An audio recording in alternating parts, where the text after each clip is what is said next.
Hello friend, welcome back to Toyota Maintenance YouTube channel.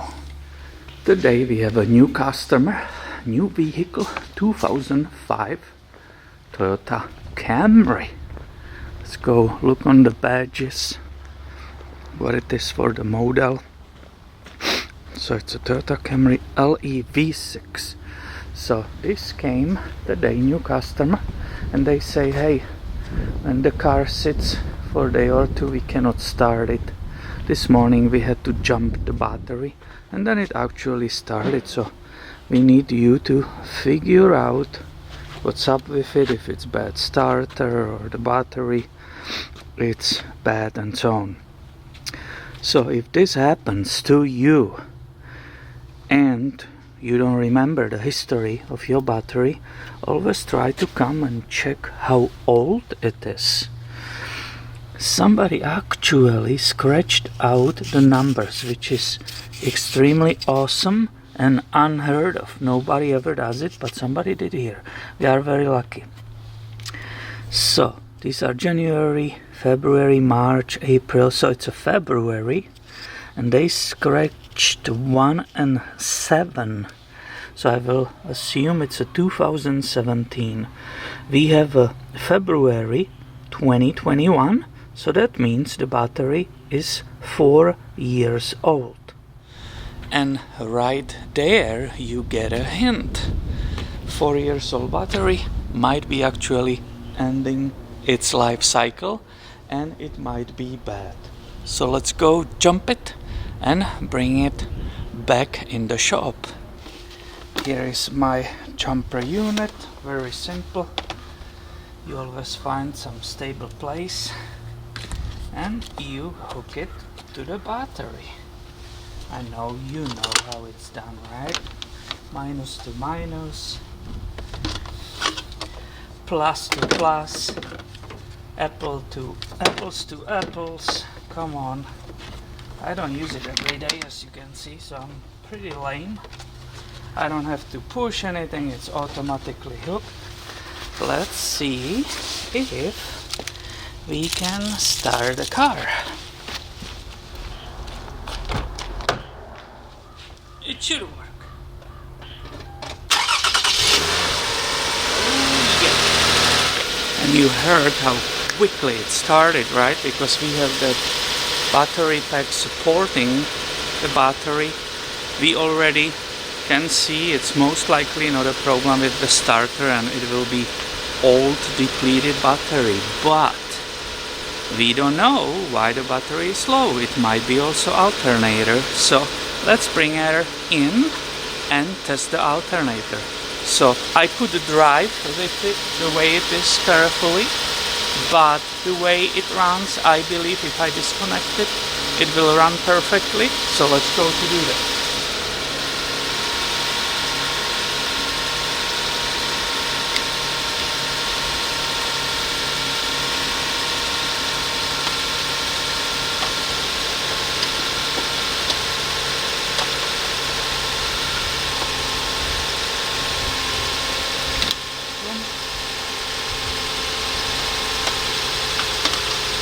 Alright, now I have it nicely up and we can move her in the shop.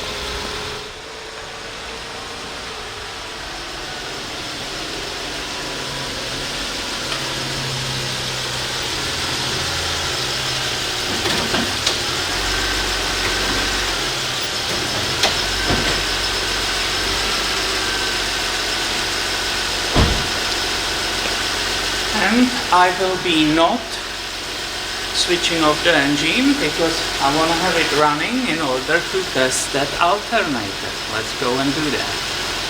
And when the engine is running, it's very easy to use the multimeter and see how much that battery gets charged, how much charge it gets from the alternator.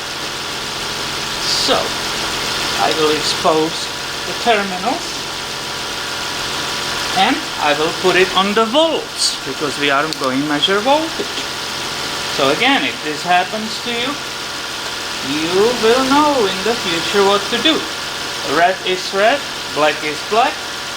So I will try to flip it to some area, since I have those clippers, and maybe right here, and that will help me to show it to you close to the camera. So hopefully you can see the voltage which is being provided by the alternator. It's slightly above 14 volts. It's a 14.10, 14.11 or 12.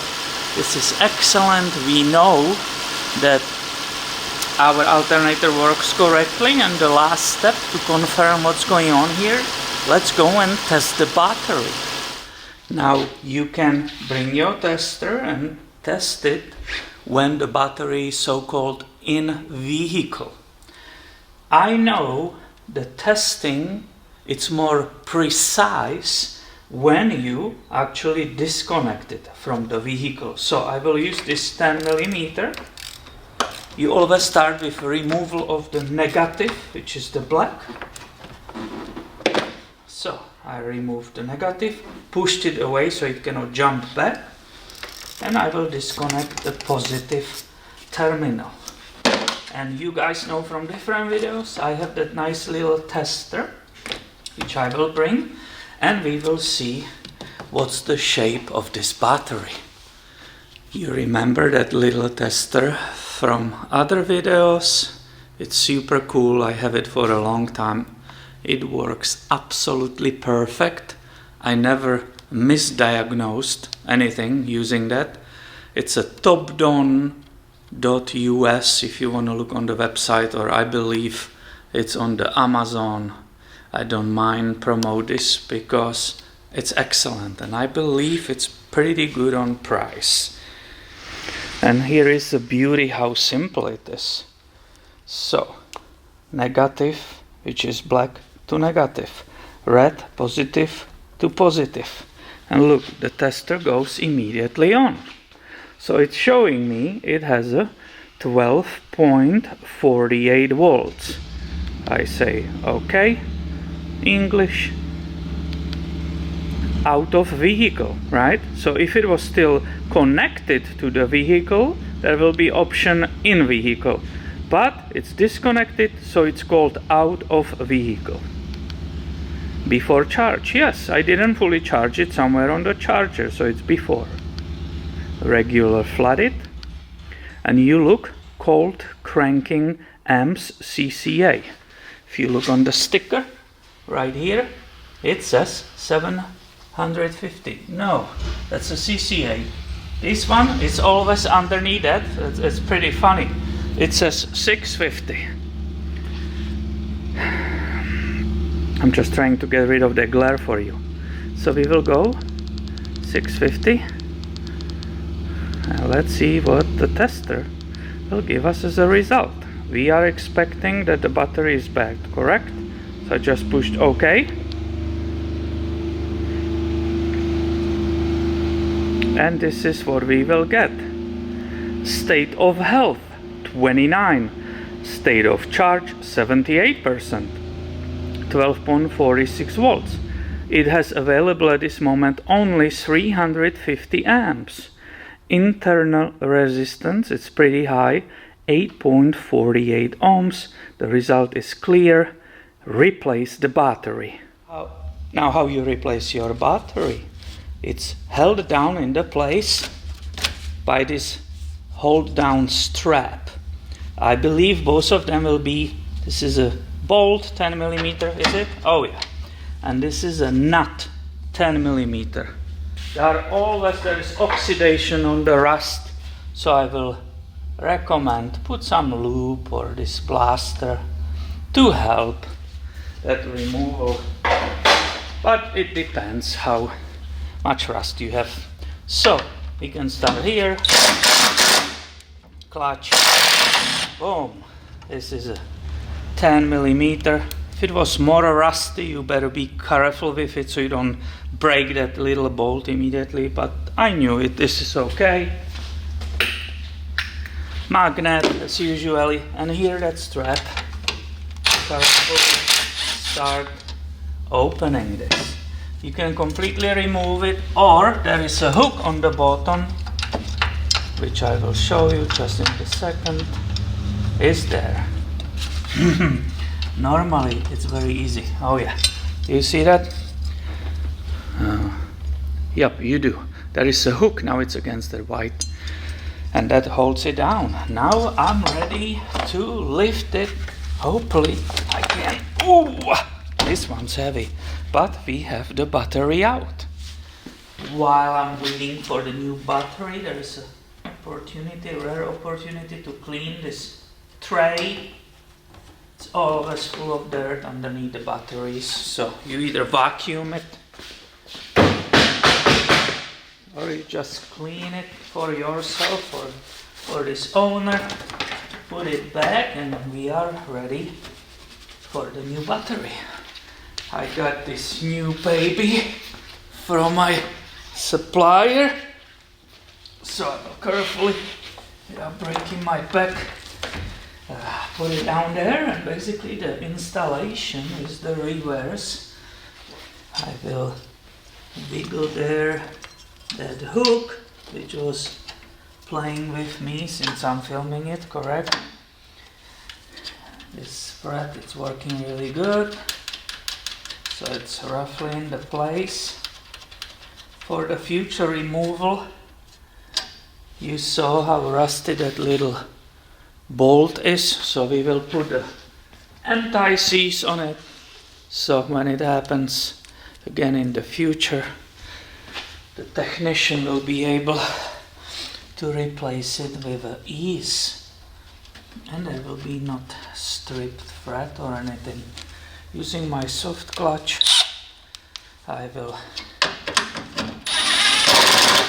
torque that hook nicely, engage it is. So I will do this. You have to be careful, you don't want to crush that battery. So again, common sense.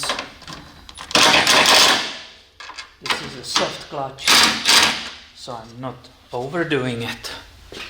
We have a brand new terminals on the brand new battery, but what's about the terminals in the vehicle? They are still old, there might be oxidation, correct?